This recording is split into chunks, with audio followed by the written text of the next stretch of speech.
Good morning everyone. So today we are going to discuss about this topic, and the topic is life processes. This topic is subdivided into three different categories. First we'll see the overview of this one, then we'll discuss about the nutrition, and finally the nutrition in certain microorganisms. So first let us look after the overview. So what is life? Life means on earth the living organisms stays and they have some kind of interactions with the surrounding organisms and the non-living objects. This total thing is recognized as life. Whenever an organism is living, he or she or that organism responds to certain kind of activities going around inside it. This kind of activity and response is known as life. What are life processes? The things or the processes which are necessary to sustenance of this life are called life processes. So basically these processes are the processes which helps an organism to survive on the earth.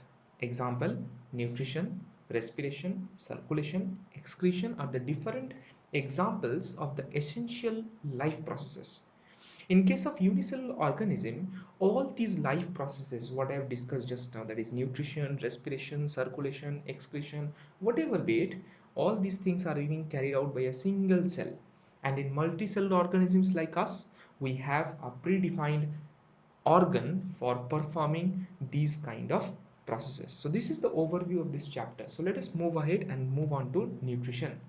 So what do you mean by the term nutrition? The process of acquiring food, that means taking in food for producing energy inside the organism, is known as nutrition, right? Now this nutrition is divided into two categories. One is autotrophic nutrition, the second one is heterotrophic nutrition. Heterotrophic nutrition are again subdivided into different categories like holozoic, saprophytic, parasitic nutrition. We'll discuss about it alongside. What is autotrophic nutrition? When an organism, I'm saying it again, some students get confused here, that what should I say? Should I say an organism or should I say a plant? I'm saying it again, it is an organism if that organism can produce their own food, that using sunlight and other certain chemicals from the surrounding, then such kind of nutrition is known as autotrophic nutrition. On the other hand, what is heterotrophic nutrition? Heterotrophic nutrition is that kind of nutrition in which the organism cannot produce their own food. On the other hand, they depend on some other organisms for their energy demands, for their food. Like me, I cannot produce food myself. Have you ever seen a human being who is standing in the sun, opening his arms and saying, I'm producing my own food? No, it never happens. So basically, humans and other animals depends on other organisms for their survival and to take food from them. So we are what? We show heterotrophic mode of nutrition. Clear? And what about the plants? The plants can produce their own food and hence they follow autotrophic mode of nutrition. Let us move ahead. So the first thing of autotrophic mode of nutrition is photosynthesis. What is the term? Photo and synthesis. What is the term? The term is photo and then synthesis. The meaning of the term photo means light, and the meaning of the term synthesis is to produce. That means we are producing something with the help of light. So photosynthesis is one of the most important process by which food is produced inside a plant's body. For this photosynthesis, what are the things are necessary? We know it very well from our junior classes. From our junior classes, we have been studying about this photosynthesis and we have seen about this process several times and in the class. So what are the things necessary? First of all, sunlight. Second thing, oxygen. Sorry, not oxygen, carbon dioxide. Then the thing comes is water. So these three things are necessary from outside the plant. Clear? And the thing which is present inside the plant, which is also a necessary component of this process of photosynthesis, and that is a chlorophyll.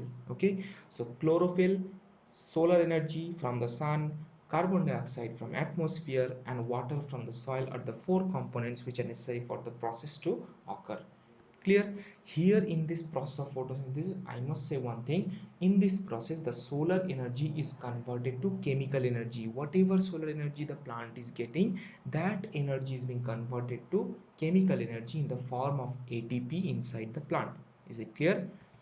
So let us move on to one of the most important structures needed for this process of photosynthesis, and that is stomata. Before moving into stomata, let us discuss much more about it. sunlight that is being trapped by chlorophyll. Carbon dioxide enters through stomata. We'll discuss about this right now. And water enters into the plant with the help of roots. Clear? So here in your syllabus, we'll be discussing about the stomata in a broader way. So what is stomata? Stomata is the pores which is present underneath the leaf, and it helps in exchange of gases. And they are extensively found under the leaf. They are not found above on the upper surface of the leaf.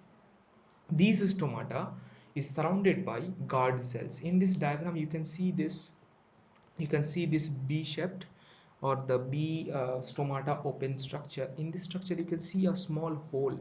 This hole is nothing but it is the stomata, and it is guarded on two sides by two cells which are bulky in size. These two cells are known as what? Guard cells. These two cells are known as what? Guard cells. These guard cells are responsible for the proper functioning of opening and closing of stomata. As the guard cells works, the opening and closing of stomata takes place. Clear? Now how does it work? Whenever water is being filled inside these guard cells, they bulge up and they seal the stomata, like in this case in picture number A. In picture number A, you can see the two cells are bulged up, filled with water, and they form a seal through which no air can enter. That means the stomata is closed. On the other hand, in case of B, these two guard cells are releasing water, and they have converted itself in a such kind of shape that it can produce a small hole between it, and through this small hole exchange of gases can take place. Clear? Now let us move ahead with the next topic, and that is other processes. We have discussed that heterotrophic mode of nutrition takes another or different process of heterotrophic mode of nutrition are present. We'll see two of it with a simple example, because we'll discuss about the heterotrophic mode of nutrition in case of human beings in a broader way in the next few classes. So other processes, what are the other processes? In some organism, they feed on the dead and decaying organisms. They feed on the dead and decaying organic matter like saprophytes and fungi. Such kind of nutrition is known as saprophytic nutrition. On the other hand, some organisms feed on the existing living organisms and cause harm to them. Such kind of nutrition is known as parasitic mode of nutrition.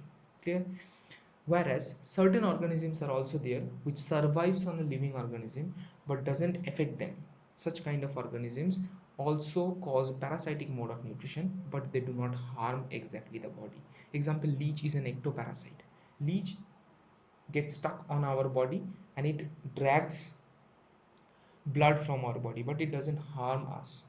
So such kind of nutrition is also parasitic, but other parasitic organisms like plasmodium and all other things, they stay inside our body and they also damage our body.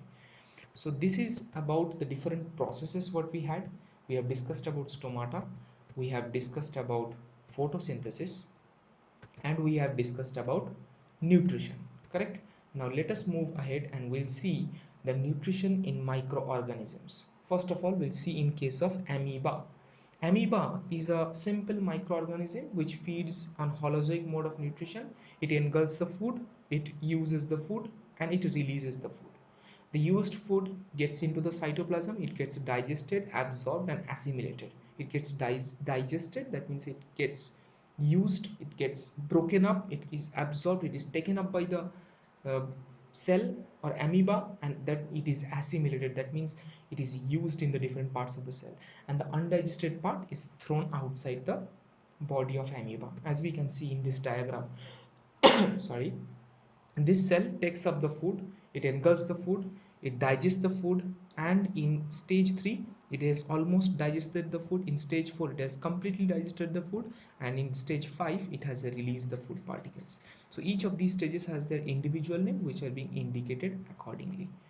Now let us move ahead and see the nutrition in paramecium. Paramecium is another microorganism which looks like this. In this case they also exhibit holozoic mode of nutrition.